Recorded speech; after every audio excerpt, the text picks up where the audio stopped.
बिस्मिल्लाहिर्रहमानिर्रहीम। अस्सलाम वालेकुम। सादा लोग सादा ज़िंदगी में हम आपको खुश आमदीद कहते हैं। उम्मीद करती हूँ मेरे तमाम देखने वाले खैर आफियत से होंगे। जहाँ रहें खुश रहें, हंसते मुस्कुराते रहें और अल्लाह पाक के हिफ्ज़ अमान में रहें। आमीन सुम्मा आमीन। तो जनाब इसी के साथ करते हैं अपने व्लॉग का आगाज़। अगर अभी तक आप लोगों ने मेरे चैनल को सब्सक्राइब नहीं किया तो प्लीज़ मेरे चैनल को सब्सक्राइब कर दें, लाइक कमेंट लाजमी किया करें। तो जी काफ़ी दिन से मेरी वीडियो नहीं आ रही थी और तमाम बहन भाइयों के मैसेजेस मेरे पास आ रहे थे कि सिस्टर आप कहाँ हैं, कहाँ गायब हो गई हैं, काफ़ी दिन हो गए कोई व्लॉग अपलोड नहीं किया। जैसा कि मैंने बताया था कि मेरे कज़न्स की शादी थी, 6 शादियाँ थीं घर में। तो जी बस घर में जब शादी वाला माहौल बन जाए ना तो आना जाना लगा ही रहता है, बाज़ारों के चक्कर भी खूब लगते हैं। बस मेरे साथ भी यही हुआ। ईद जैसे ही गुजरी तो बाज़ारों के चक्कर शुरू हो गए थे और छोटी मोटी चीज़ें आपको पता है वो बच्चों की रह जाती हैं, बस लाना ले जाना, उसी में ही दिन गुजर जाता था, पता ही नहीं चलता था। और यहाँ दोपहर के खाने की तैयारी हो रही थी। इरफान ने कहा कि हल्का फुल्का कुछ बना लो क्योंकि शाम में हमें बारात में जाना था और इसीलिए मैंने कहा भाई बेसन की रोटी जो है फटाफट से बन जाती है। तो जल्दी से मैंने बेसन का आटा गूंद लिया था और यहाँ बना रही थी जी मैं पराठे। और ये देसी खाना तो आपको पता है सभी को पसंद होता है, अचार सैलेड और बेसन की रोटी हो गर्मा गर्म तो क्या ही बात होती है। अपने ददिहाल में मैं सबसे बड़ी कज़न हूँ तो मेरे बाकी सारे कज़न्स मुझसे छोटे हैं, तो उन सब ने मुझसे यही कहा कि आप ना यहीं आ जाओ, पूरी शादी यहीं अटेंड कर लेना। लेकिन अब बात यह है कि भाई जब लड़कियां पराई हो जाती हैं ना और शादी होकर अपने ससुरालों को चली जाती हैं तो फिर उनको ससुराल ही अच्छा लगता है, अपने शौहर का घर अच्छा लगता है। तो अज़ल्फ़ा ने तो बहुत कहा कि मम्मा हम चलते हैं, वहाँ पर सभी होंगे, मज़ा आएगा। पर अब मेरा कहीं भी जाने को दिल नहीं चाहता, ना मैं अपने मैके में जाती हूँ, ना ननिहाल में, ना ददियाल में।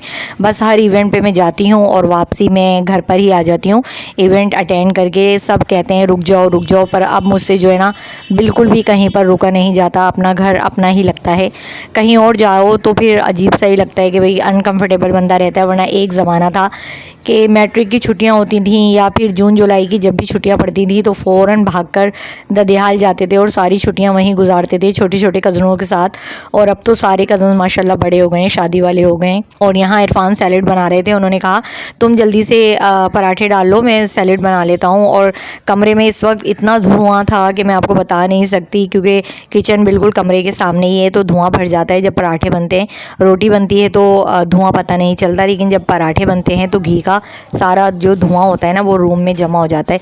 और यहाँ लग चुका था जी हमारा दस्तरख्वान। बच्चों को तो ज़्यादा शौक़ होता है ऐसी चीज़ें, शादी हो गई, मेहंदी माइयों, बच्चों को ही शौक़ होता है। जब हमारा वक्त था तो हमने भी खूब इंजॉय किया और बहुत अच्छा लगता था वो वक्त हमारा, जब हम सब एक जगह होते थे, खूब शोल मेला होता था। पर अब जो है ना दिल बहुत ही वो हो जाता है कि भाई नहीं रुका जाता कहीं पर भी। शायद मेरे ही नहीं आप लोगों के साथ भी होता होगा कि मैके से ज़्यादा जो है ना शौहर का घर अच्छा लगता है। मेरा जो ददिहाल है और मेरी जितनी भी शादीशुदा कज़न्स हैं सब आपस में करीब करीब रहते हैं। एक वाहिद मैं ही हूँ जो बहुत दूर हूँ सबसे, इसीलिए मैं आना जाना कर रही थी। और यहाँ अज़ल्फ़ा लगा रही थी मेहंदी। अज़ल्फ़ा आ गई थी, दूसरे दिन हम ले आए थे क्योंकि हमें बहुत सारे काम थे जो हमें करने थे। तो यहाँ मेरे भी हाथ पर अज़ल्फ़ा ने ही रात में मेहंदी लगा दी थी। तो मेरे हाथ में मेहंदी लगाते लगाते रात को 3:30 बज गए थे। तो उसने कहा मम्मा मैं अपने हाथों में सुबह लगाऊंगी। यहाँ अनायज़ा भी मेहंदी लगवा कर बैठी है और अज़ल्फ़ा माशाल्लाह बहुत अच्छी मेहंदी लगाने लग गई है, अब काफ़ी सफाई आ गई है। तो जी चलते हैं और दिखाती हूँ आज हम कौन से जोड़े पहनने वाले हैं। ये है मेरा आज का बारात का ड्रेस, बड़ा खूबसूरत कॉम्बिनेशन है। जामावार का पजामा है, स्ट्रेट पजामा, और ये इस पर काम बना हुआ है, बहुत ही प्यारा काम है, हैंडवर्क हुआ हुआ है इस पर।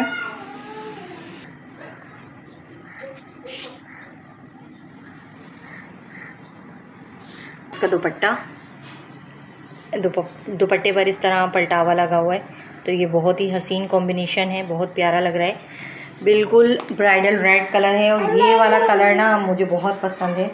अनायज़ा हट जाओ।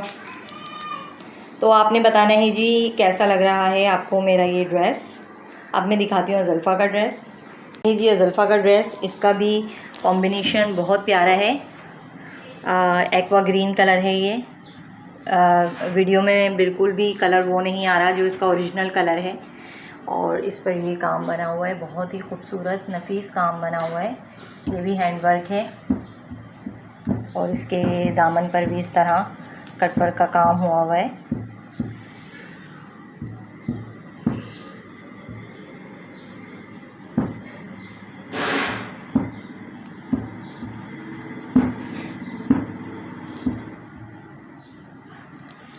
ये है इसका जामावार, ये देखिए, एक मिनट, जो ये कलर है ना, इसमें कलर वाज़े आ रहे हैं बिल्कुल। ये ही है शर्ट का कलर। ये है इसका ट्राउज़र, ये है शर्ट और ये है दुपट्टा। और यहाँ आ चुके हैं जी बारात में। बारात हमारे घर से काफ़ी दूर थी, क्योंकि सफ़र बहुत दूर का था, तो हम लोग बाइक पर ही आए थे और पहुँचने में हमें तकरीबन आधा घंटा लगा और हम पहुँच चुके थे। पंडाल सिस्टम हुआ था, बारात आ चुकी थी और यहाँ सारी लड़कियाँ जो है ना वो फ्लावर्स की प्लेट्स लेके खड़ी हुई थी दुल्हा वालों का इस्तकबाल करने के लिए। जो बारात लेकर आए हैं दुल्हा, वो मेरे चाचा के बेटे हैं और मैं सबसे बड़ी कज़न हूँ, तो मैं इनके ताया की बेटी हूँ। और जो ये दुल्हन है ये भी इनके ताया की बेटी, यानी कि ताया की बेटी अपने चचा के घर जा रही है, तो आपस में बहुत ही करीबी रिश्ता है। और जब बारात आई तो मैं दुल्हन वालों की तरफ से शरीक थी, क्योंकि इन्होंने मुझे पहले इन्वाइट किया था, इसीलिए मैं बारात में यहाँ से शरीक हो रही हूँ। और वलीमे में जो है मैं दुल्हा वालों की तरफ से शरीक होंगी।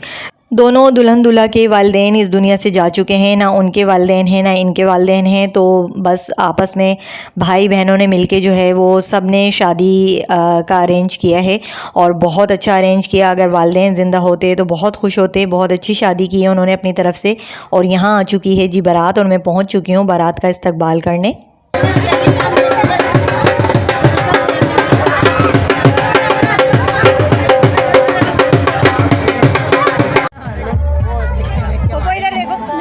तो जी ये हैं हमारी इकलौती फुप्पो और हम सब जो है ना अपनी फुप्पो से बहुत प्यार करते हैं, दिलो जान निसार करते हैं।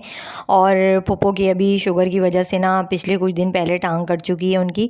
आप सब ने उनके लिए भी दुआ करनी है कि अल्लाह ताला उन्हें ज़िंदगी सेहत दे। और वो इसी टेंशन में थी, क्योंकि अभी अगर वो ठीक होती तो पूरे हॉल में जो है ना भागती दौड़ती हुई नज़र आती। और हमें भी इस बात का बहुत दुख था और हम सब ने उनको अकेला नहीं छोड़ा। बात बात पर हम उन्हीं के पास पहुँच रहे थे, क्योंकि हमारी जो फुप्पो है ना वो हमसे भी बहुत प्यार करती हैं और हम उनसे बहुत प्यार करते हैं। तो ये कुछ पिक्चर्स जो हैं वो ली थी, तो आपके साथ शेयर कर रही हूँ। मेरे मोबाइल का स्टोरेज बिल्कुल फुल हो चुका था, बार बार खाली कर रही थी लेकिन जगह बिल्कुल भी नहीं थी, इसीलिए मैं कोई वीडियो प्रॉपर नहीं बना सकी, इसके लिए माजरत। और जी ये है वलीमे की पिक्चर्स। वलीमे में हम लोग बिल्कुल लास्ट पे पहुँचे थे, सब खाना खा रहे थे और हमें 11 बज गए थे पहुँचते पहुँचते, और 12 बजे हॉल बंद हो जाते हैं। और बदकिस्मती से हमारा बहुत बुरा एक्सीडेंट हुआ था वापसी पर। ये जो मैंने साड़ी पहनी हुई है ये पूरी व्हील में आ चुकी थी।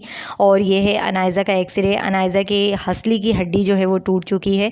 बहुत अल्लाह ने करम किया और हमारा कोई जानी नुकसान नहीं हुआ, क्योंकि जिस तरीके से हम गिरे थे बचना नामुमकिन था। वो तो मैं आयतल कुर्सी और आयतें पढ़ती हूँ रास्ते में जब भी सफ़र पे जाती हूँ, तो अल्लाह पाक ने बहुत अपना फजलो करम किया। ये है मेरे पाँव का एक्सरे।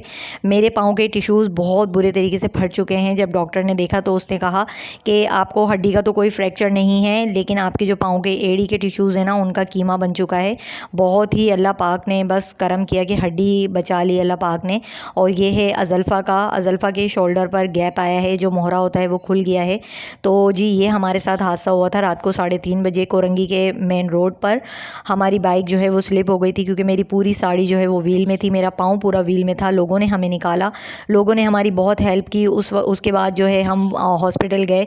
हॉस्पिटल में हमारा ट्रीटमेंट वगैरह हुआ, वहाँ से सारे कज़न्स को बुला लिया। ये है मेरे पाँव की हालत। ज़ख़म बहुत ज़्यादा आए थे और पाँव बहुत ज़्यादा स्वेल कर रहा था। सारे कज़न आ गए थे, उन्होंने हमें बहुत डांटा। वो लोग कह रहे थे कि रात को 2 बज रहे हैं और आप लोग मत जाओ, घर पर ही रुक जाओ, लेकिन हम लोगों ने कहा कि नहीं, हमें वापस जाना है। बस गलती ये हो गई कि साड़ी समेटते समेटते जो है ना बस पता ही नहीं चला कब व्हील में आ गई। मेरी सिल्क की साड़ी थी और अज़ल्फ़ा ने बहुत लॉन्ग फ्रॉक पहनी हुई थी, वो अपनी फ़्रॉक को कवर करके बैठी हुई थी। बस मेरी जो साड़ी थी वो बहुत ही स्लिपरी थी, संभल ही नहीं रही थी। और वापसी में हमें कोई रक्षा वगैरह नहीं मिला। अगर रक्षा मिल जाता तो हम लोग रक्षे में आ जाते तो शायद ये हादसा ना होता, लेकिन बस जो तकलीफ़ नसीब में लिखी होती है वो तो बहरहाल आनी ही होती है। तो जी ये है मेरी आज की वीडियो। उम्मीद करती हूँ वीडियो आपको पसंद आएगी। पसंद आए तो लाइक कमेंट लाजमी कीजिएगा। मिलेंगे फिर किसी नेक्स्ट वीडियो में। अल्लाह हाफ़िज़।